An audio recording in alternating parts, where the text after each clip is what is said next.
আপনারা দেখছেন জেলা সংবাদ টিভি, খবর সব সময়।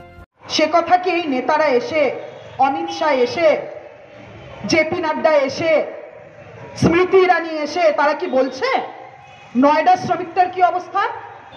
দিল্লিতে, আমি দিল্লি থেকে এসেছি, আমি আপনাদেরকে বলছি কি অবস্থা।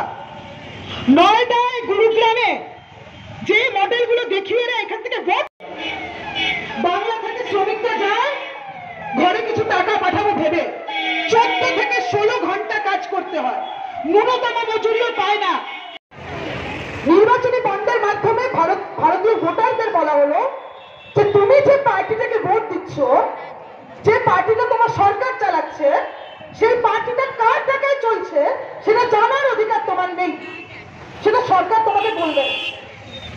চুপচাপ সরকারি পার্টি এই কোম্পানিগুলো থেকে টাকা নেবে, পার্টিটা চালাবে এবং ভারতীয় নাগরিকদের, ভারতীয় জনতা জানার কোনো অধিকার নেই টাকাটা দিচ্ছে কে। একথা সুপ্রিম কোর্ট বললো যে এটা অসাংবিধানিক, এটা অ্যান্টি কনস্টিটিউশন এবং এটা বাতিল করো। সুপ্রিম কোর্টের কথায় সেটা বাতিল হলো। সুপ্রিম কোর্ট বললো যে জনতার সামনে বলো কে কাকে কত টাকা দিয়েছে। এসবিআই বললো সে তথ্য আমাদের কাছে নেই। সুপ্রিম কোর্টকে আবার বলতে হলো যে বলো কে কাকে কত টাকা দিয়েছে, এবং যখন সেই তথ্য আমাদের সামনে এলো আমরা দেখলাম ইডি এবং সিবিআই খেলাটা আসলে কি।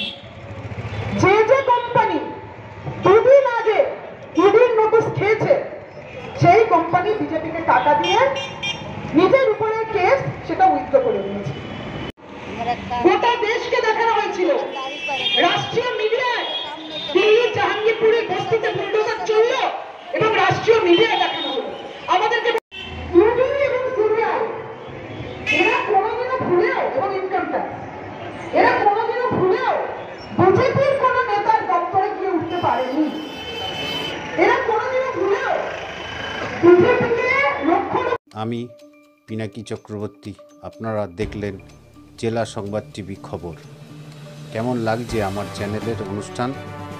ভালো লাগলে অবশ্যই কমেন্ট করে জানান, আর চ্যানেলটা লাইক ও সাবস্ক্রাইব করতে ভুলবেন না। ধন্যবাদ।